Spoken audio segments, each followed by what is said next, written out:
হত্যা মামলায় রিমান্ডে সাবেক মন্ত্রী নুরুল ইসলাম সুজন ও ফরহাদ হোসেন, গণহত্যার মামলায় ট্রাইব্যুনালে যাত্রাবাড়ী থানার সাবেক ওসি আবুল ও এসি তানজিল। আর্থিক চাপে বিদ্যুৎ জ্বালানিতে বকেয়ার পাহাড়, পাওনা চেয়ে শেভরন আদানির চিঠি, এবারও গরমে লোডশেডিং এর শঙ্কা, অর্থ ছাড়ে অগ্রাধিকার দেওয়ার পরামর্শ। বিশ্ব ইজতেমার প্রথম পর্ব শুরু কাল। টঙ্গীর তুরাগ তীরে আসছেন মুসল্লিরা, নিরাপত্তার চাদরে ঢাকা গোটা ময়দান। সরেজমিন পরিদর্শন করলেন র্যাব মহাপরিচালক। এবং চরম অস্বাস্থ্যকর ঢাকার বাতাস, নিঃশ্বাসে ঢুকছে বিষ। দূষিত শহরের বৈশ্বিক তালিকায় আজও অবস্থান দ্বিতীয়, শীর্ষে নয়াদিল্লি। এয়ার কোয়ালিটি ইন্ডেক্সের তথ্য।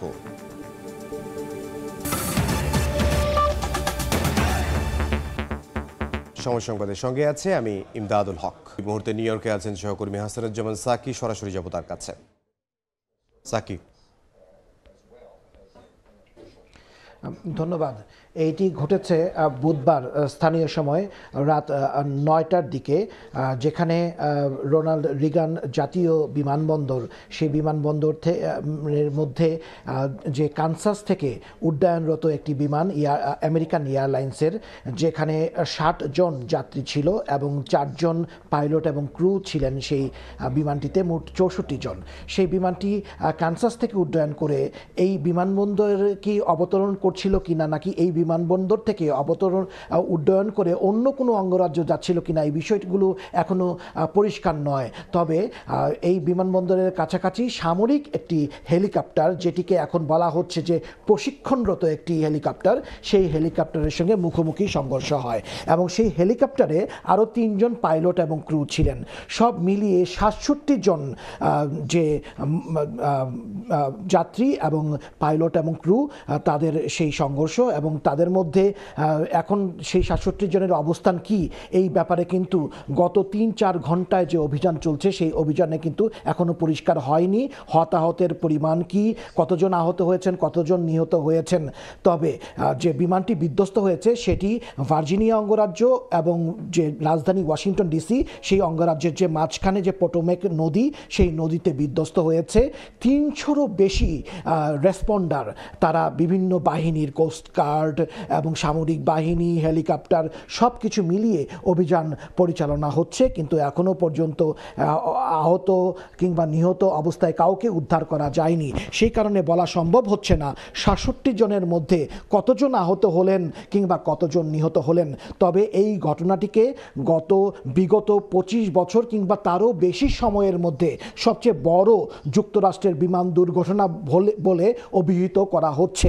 এখন চতুর্দিকে অভিযান পরিচালনা হচ্ছে এবং অভিযান পরিচালনা করার জন্য যারা নিয়োজিত আছেন, তারা ঘন্টায় ঘন্টায় কিংবা বলবো যে কিছুক্ষণ পরপরই তারা কিন্তু গণমাধ্যমকে তারা ব্রিফিং করছেন পরিচালনার সর্বশেষ পরিস্থিতি কি। এই ছিল আমার কাছে এখন পর্যন্ত সর্বশেষ, যদিও এখন পর্যন্ত আহত নিহত কোনো সংখ্যাই জানা যায়নি।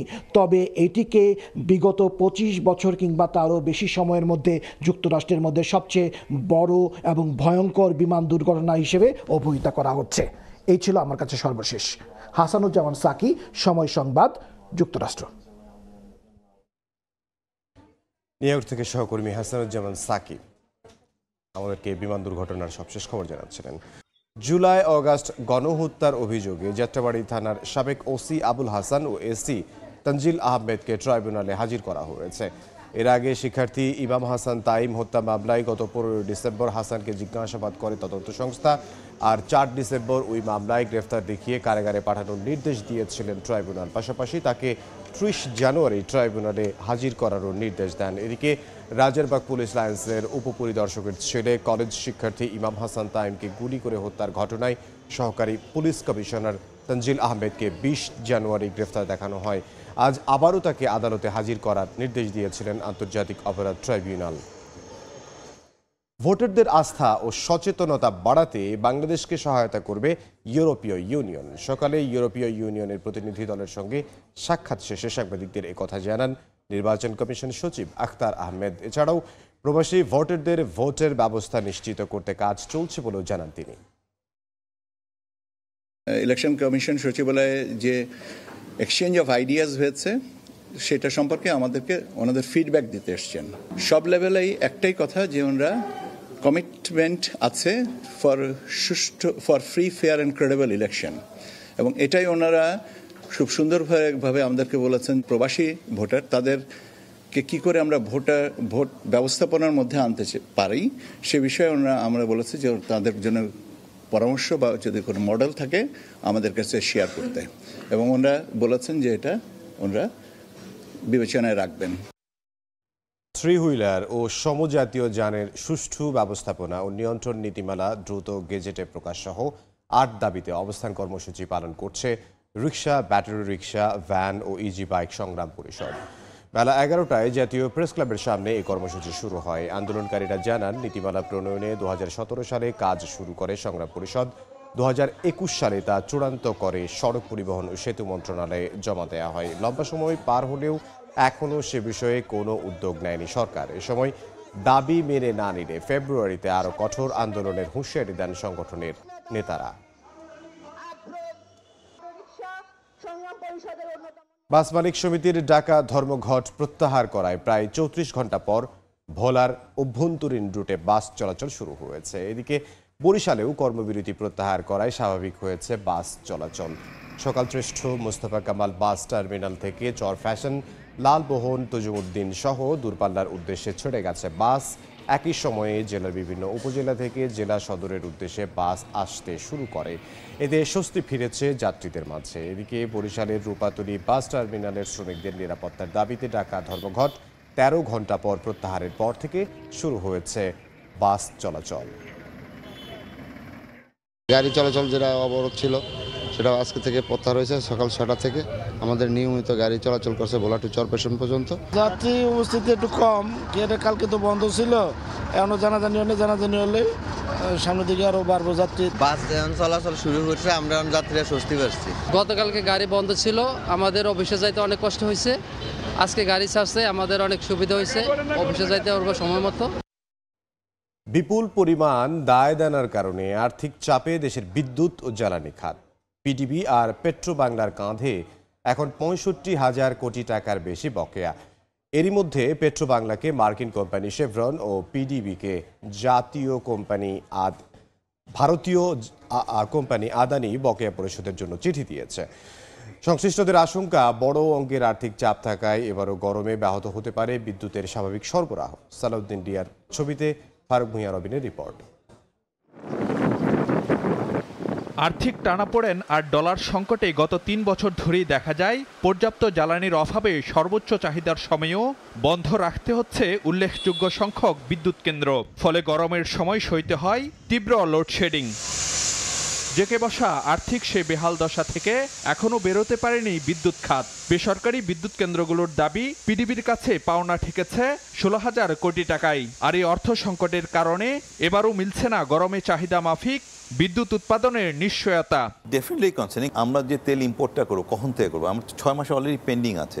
সব মিলিয়ে হলো পরিস্থিতি অবশ্যই বেশ খারাপ। গভর্নমেন্টের হল ফান্ড ক্রাইসিস আছে, সেটা আমরাও বুঝি, বাট আমাদের তো কোনো উপায় নেই, আমাদের তো হাত পা বাঁধা। মানে আমি তো এটা না পেলে আমি তো ইলেকট্রিসিটি দিতে পারবো না, তাহলে কিন্তু সামারে রোজার সময় একটা লোডশেডিং আসবে। শুধু তাই নয়, ৮৪৫ মিলিয়ন ডলার বা ১০,০০০ কোটি টাকা বকেয়া দাবি করে তা জুনের মধ্যে পরিশোধ করতে পিডিবিকে চিঠি দিয়েছে ভারতীয় কোম্পানি আদানি। নতুবা গুনতে হবে জরিমানা। একই অঙ্কের টাকা পায় পায়রা, রামপাল, মাতারবাড়ির মতো বড় বিদ্যুৎ কেন্দ্রগুলো। এছাড়া গ্যাসের মূল্য বাবদ পেট্রোবাংলার পাওনা ৭,০০০ কোটি টাকার বেশি। সব মিলিয়ে অন্তত ৪৩,০০০ কোটি টাকার দেনায় জর্জরিত সরকারি বিদ্যুৎ প্রতিষ্ঠান পিডিবি। একই চিত্র জ্বালানি খাতেও। এনবিআরের দাবি করা ভ্যাট শুল্ক, শেভরনের পাওনা আর এলএনজি আমদানি বাবদ ২২,০০০ কোটি টাকার বকেয়া এখন পেট্রোবাংলার কাঁধে। এর মধ্যে বকেয়ার অন্তত আংশিক পরিশোধে পেট্রোবাংলাকে চিঠি দিয়েছে গ্যাস উত্তোলনকারী মার্কিন প্রতিষ্ঠান শেভরন। প্লাস পয়েন্ট যে ওনারা টোটাল ডিউজটা অ্যাট এ টাইম চান না, ওনারা বলেন যে আপনারা ভাগে ভাগে দিয়ে দেন। সপ্তাহের মধ্যে আমাদের টার্গেট $100 মিলিয়ন কালেক্ট করব, সেইটা দিয়ে আমরা শেভরন এবং অন্যান্য এসেনশিয়াল ডিউজ যেগুলি আছে সেগুলি আমরা দিয়ে দিব। কনসার্নে অবশ্যই আছে। কন্টিনিউয়াস অর্থ মন্ত্রণালয়, বাংলাদেশ ব্যাংক, বিভিন্ন সরকারি বেসরকারি ব্যাংকের সাথে ডলারের জন্য যোগাযোগ করছি। বিপুল দায় দেনা আর অর্থ সংকটের কারণে এবারও গরমে লোডশেডিংয়ের শঙ্কা বিশেষজ্ঞদের। তাই পরামর্শ আসছে জনজীবন সহনীয় আর অর্থনীতি গতিশীল রাখার তাগিদেই বিদ্যুৎ জ্বালানি খাতে অর্থ ছাড়ে অগ্রাধিকার দেওয়ার। অন্য সব কিছু ইম্পর্টেন্ট, বাট এগুলো হলো সুপার ইম্পর্টেন্ট। যেভাবে করে হোক এই টাকাটা দিতে হবে আর স্পিডটা বাড়াতে হবে যে রেটে টাকা দিচ্ছে। কিন্তু আমরা যদি দেখি বকেয়াটা বাড়ছে, তাহলে তো অদূর ভবিষ্যতেই এমন একটা সিচুয়েশন এটা আসবে যে হঠাৎ করে আমরা দেখব বিদ্যুৎও পাচ্ছি না, আমরা গ্যাসের সাপ্লাই ঠিক মতো হচ্ছে না, সব কিছুতে একটা বিড়ম্বনা সৃষ্টি হতে পারে। বিদ্যুৎ খাতের দেনা পরিশোধে চলতি সপ্তাহে 1000 কোটি টাকা ছাড় করেছে অর্থ বিভাগ। তবে ব্যাপক দায় দেনার বিপরীতে এ অঙ্ক নগণ্য। সাম্প্রতিক বছরগুলোতে দেশের বিদ্যুৎ ও জ্বালানি খাতকে বেশ ভুগিয়েছে অর্থ সংকট, ডলারের অপ্রতুলতা আর বিপুল পরিমাণ বকেয়ার মতো বিষয়গুলো। এসব বিষয় কতটা মুনশিয়ানার সঙ্গে সামাল দেয়া যায় তার উপরই অনেকটা নির্ভর করছে এবারের গ্যাস বিদ্যুৎ সরবরাহ পরিস্থিতি, এমনটি মনে করেন এ খাত সংশ্লিষ্টরা। ফারুক ভিয়া, রবিন, সময় সংবাদ, ঢাকা। ইজতেমা শুরুর একদিন আগেই টঙ্গীর তুরাগ তীরের মূল ময়দানে অবস্থান নিয়েছেন ধর্মপ্রাণ মুসল্লিরা। খিত্তায় ভাগ হয়ে সকাল থেকেই করছেন বিভিন্ন প্রস্তুতিমূলক আলোচনা। আয়োজকরা জানান, কাল বাদ ফজর ইজতেমার আনুষ্ঠানিকতা শুরুর কথা থাকলেও আজ জোহরের পরই শুরু হবে নানা কার্যক্রম। এরই মধ্যে দূর দূরান্ত থেকে আসা মুসল্লিরা ভিড় করছেন ইজতেমা ময়দানে। আয়োজনের সবশেষ প্রস্তুতি দেখতে মাঠ পরিদর্শনে আসেন র্যাবের মহাপরিচালক। এ সময় মূল মঞ্চ সহ আশপাশের বিভিন্ন স্থাপনা ঘুরে ঘুরে দেখেন তিনি। এদিকে আইন শৃঙ্খলা বাহিনীর সদস্যদের নিয়ে সর্বশেষ প্রস্তুতি সভা করেছেন গাজীপুর মেট্রোপলিটন পুলিশ কমিশনার। নিরাপত্তা নিশ্চিতে মাঠ পর্যায়ের কর্মকর্তাদের নির্দেশ দেন তিনি।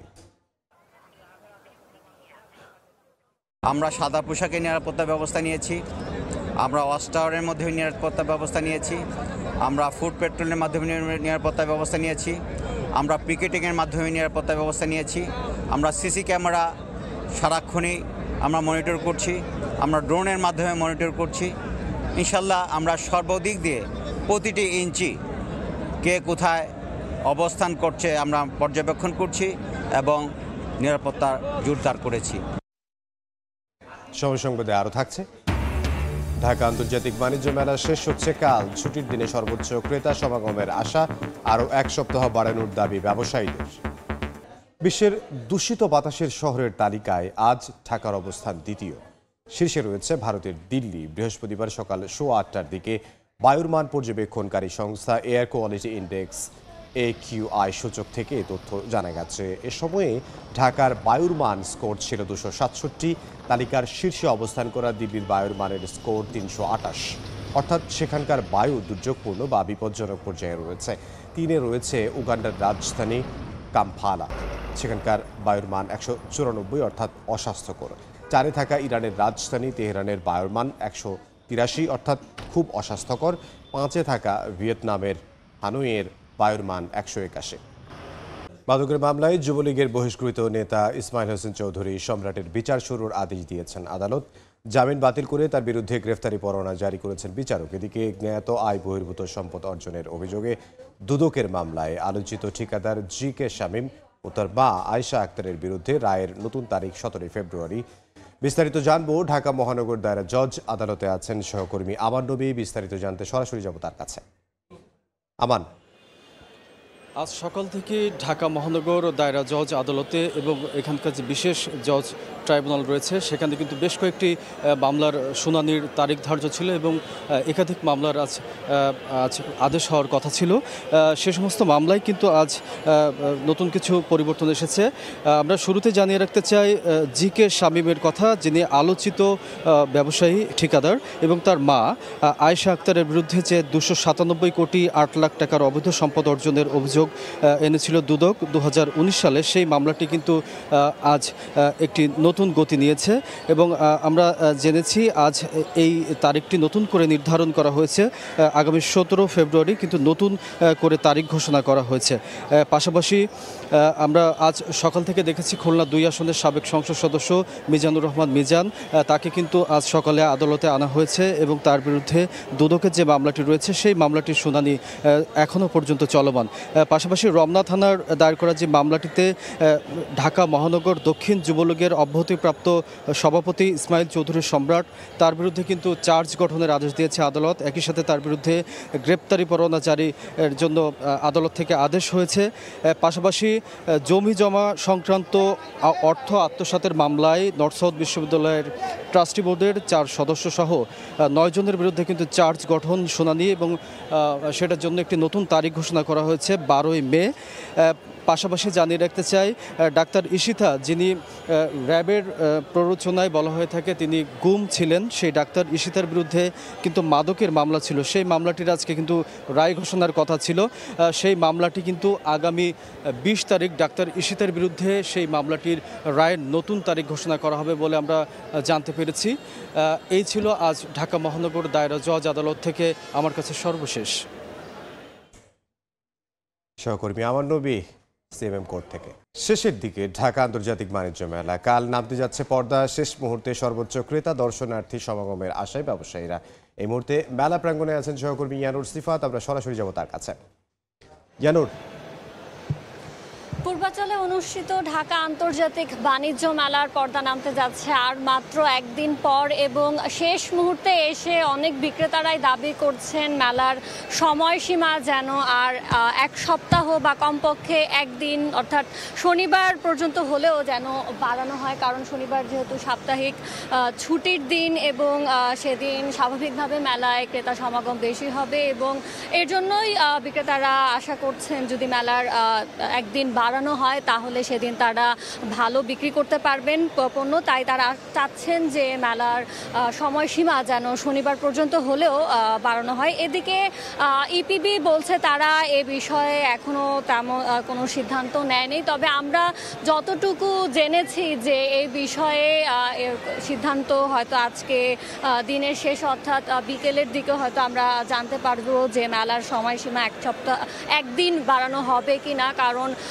বিক্রেতারা অনেকে আবেদন করেছেন মেলার সময়সীমা বাড়ানো নিয়ে। অনেক বিক্রেতাই আমাদের বলেছেন যে শুক্রবার হচ্ছে সাপ্তাহিক ছুটির দিন এবং শনিবারও ছুটির দিন, সো এই 2 দিন যদি মেলা সময়সীমাটা বাড়ানো হয় তাহলে তারা তাদের প্রত্যাশিত ক্রেতা ধরতে পারবেন। কারণ হচ্ছে অনেক শুক্রবারই যদি শেষ হয় মেলা সেদিন হচ্ছে তাদের গোছ গাছের বিষয়েও রয়েছে, তো তারা চাচ্ছেন শুক্রবারটা তারা স্বাচ্ছন্দ্যে পণ্য বিক্রি করতে চাচ্ছেন এবং শনিবারে তারা গোছ গাছের বিষয়টি শেষ করে এবং মেলা প্রাঙ্গণ ছাড়তে চাচ্ছেন। এইদিকে আমরা ক্রেতাদের সাথেও কথা বলেছি, তারা বলছেন যে শেষের দিকে যেহেতু বিভিন্ন ধরনের অফার দেওয়া হচ্ছে তারা সেই দিকটি বিবেচনা করে শেষের দিকে এসেছেন এবং তাদের পছন্দসই পণ্যগুলো বেছে নিচ্ছেন। এবং আমরা যতটুকু দেখে মনে হচ্ছে যে আজকে সাপ্তাহিক কর্মদিবসের শেষ দিন হওয়াতে অনেকেই কর্মব্যস্ত দিন শেষে মেলায় আসবেন বিকেলে বা সন্ধ্যার দিকে, এমনটাই আশা করছেন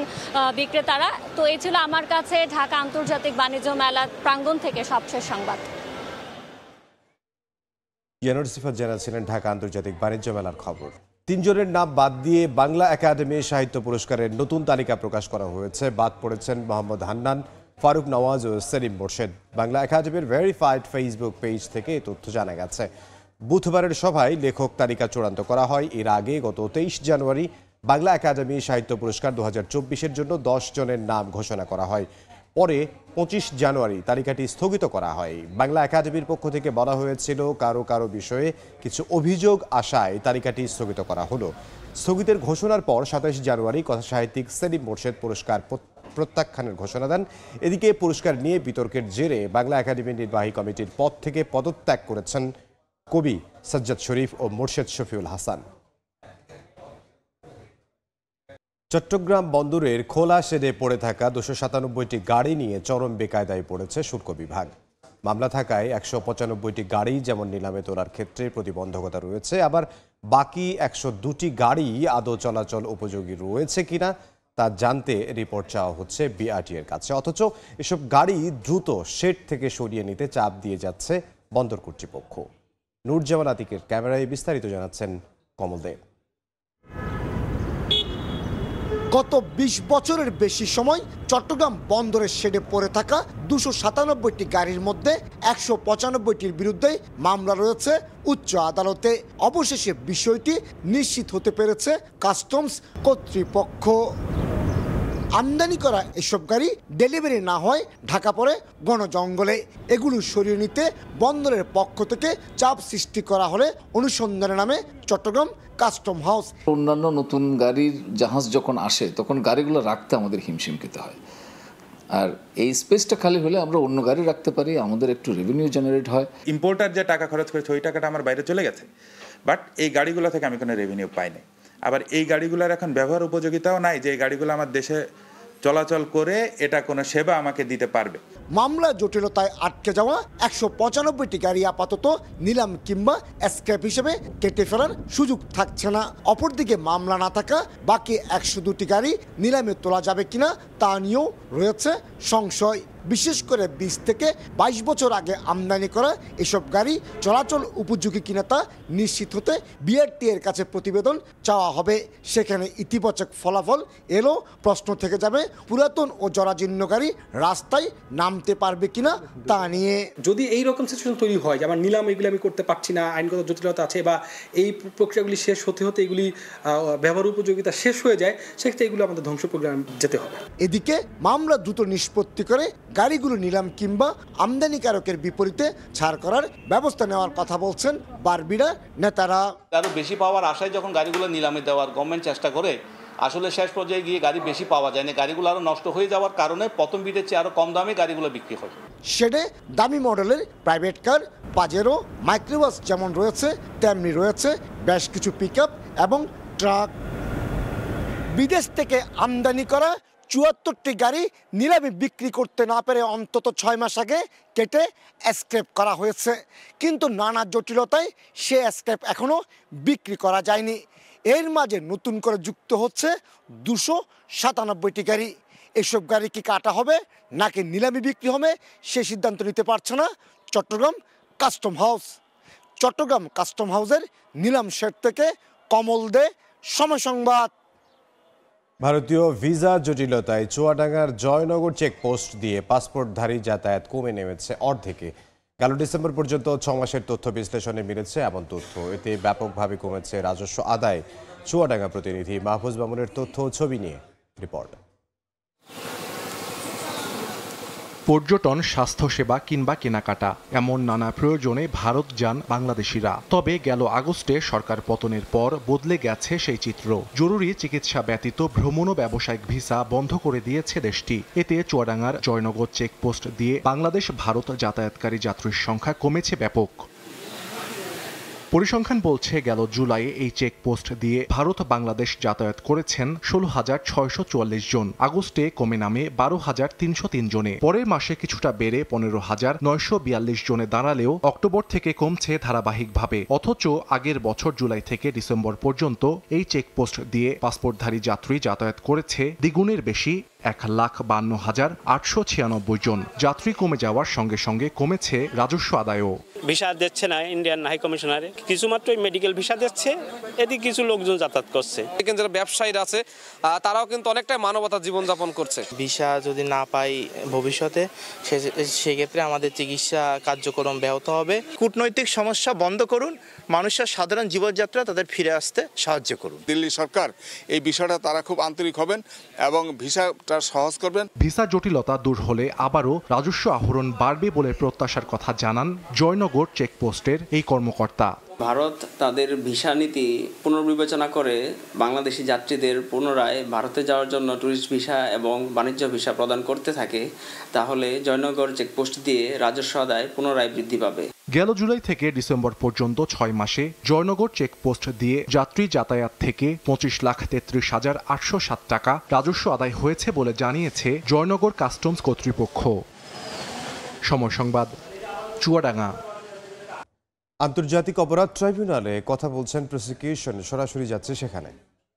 কি বলে আমাদের ট্রায়াল প্রসেসটাকে আপনারা মনিটরিং করছেন বা প্রেস ব্রিফিং, আমাদের বক্তব্য বিভিন্ন মিডিয়ায় যাচ্ছে। ঘটনা বললে অনেকের কাছে এই বিষয়গুলো আছে, যেটা আমি বললাম যে এটা বলবো না। আপনাকে আবারও অনুরোধ করছি যে এটা আমরা বলবো না। সুলতানগঞ্জ ট্রাইব্যুনালের নজরে আছেন একজন পুলিশ কর্মকর্তা আসামিকে ধরার ব্যাপারে সহায়তা করেন। জি, আচ্ছা। তো এখন আমি আবারও আপনাদেরকে বলছি যে কোনো বিষয় যখন সুনির্দিষ্ট ঘটনার কথা বলবো তখন অধিকাংশ বিষয় আপনাদের নলেজে আছে। এই জায়গায় এই ঘটনাটা ঘটেছে, এই জায়গায় এই ঘটনাটা ঘটেছে, এই জায়গায় এই জায়গার ঘটনাটা ঘটেছে। ঘটনাটা যখন বলবো তখন আপনাদের কাছে এটা পরিষ্কার হয়ে যাবে যে কার গ্রেপ্তারি পরোয়ানা আমরা চেয়েছি বা চাইতে পারি। কাজেই এটা গোপনীয়তার স্বার্থে এটা আমরা আপনাদেরকে বলছি না। আর সুলতান সাহেবের সাথে কিছু কথোপকথন হয়েছে সেটা আপনারা ওনার মুখেই শুনতে পাবেন। এটা আমাদের কোর্টের ভিতরে কথা হয়েছে, এটা আমরা এখন মিডিয়েশন এটা আমরা বলতে চাই না। আপনারা যেটা যারা ছিলেন তারা শুনেছেন। এ বিষয়ে আমরা মিডিয়ায় কোনো বক্তব্য দিব না। আর আমরা আশা করি যে আপনারা আমাদের কোঅপারেট করবেন।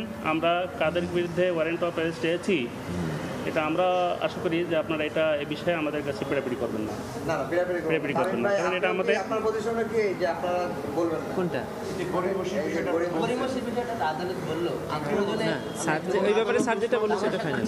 এখন কথা হচ্ছে যে আপনারা আমাদের মুখ দিয়ে আপনাদের উত্তরটা যদি বের করে নিতে চান তাহলে তো আমরাও পারবো।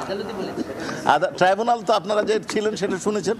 আমরা অতিরিক্ত এই বিষয়ে ট্রাইব্যুনালের সাথে আমাদের যে কথোপকথন হয়েছে বা ওনারা কি কোয়ারি করেছেন সেটা যদি আপনারা শুনে থাকেন সেটা আপনারা নিজ দায়িত্বে প্রকাশ করতে পারেন, তবে আমরা এই বিষয়টা বলবো না। স্যার, সমস্যা হচ্ছে কি আমরা টেলিভিশন মিডিয়া তো আমাদের বাইক লাগে, কিন্তু প্রিন্টিং লাগে না, ওরা কিন্তু পত্র দিয়ে দেয়।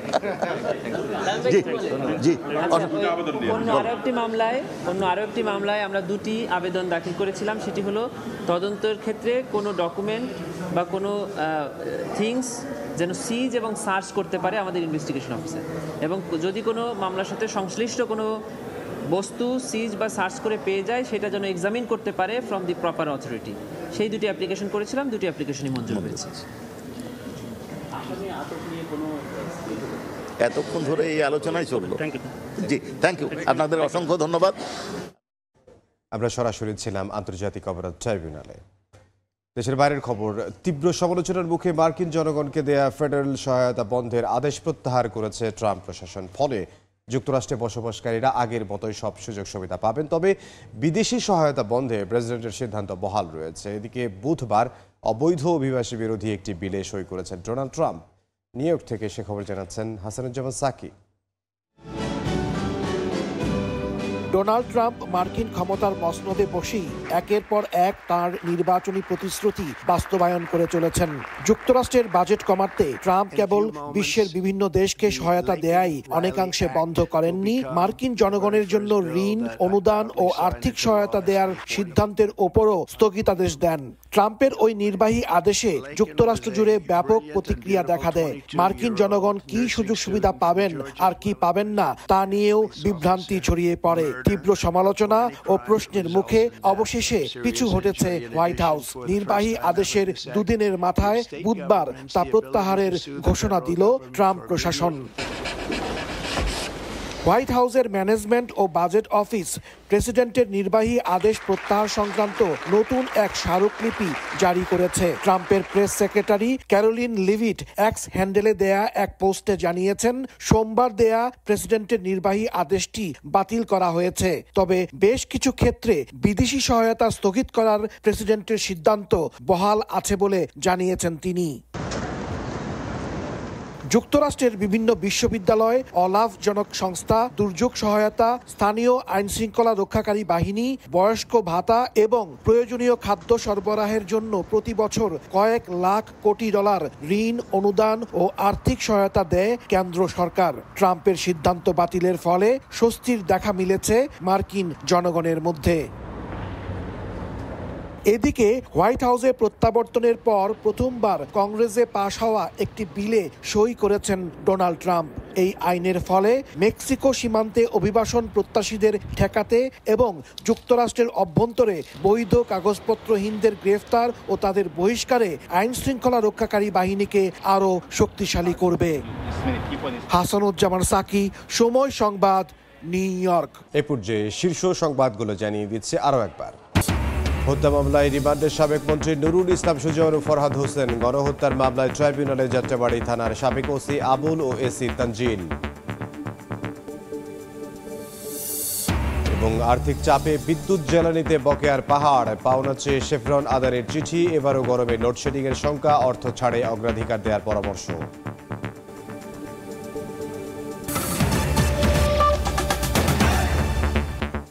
এই ছিল সময় সংবাদের, সঙ্গে থাকুন সময়ের।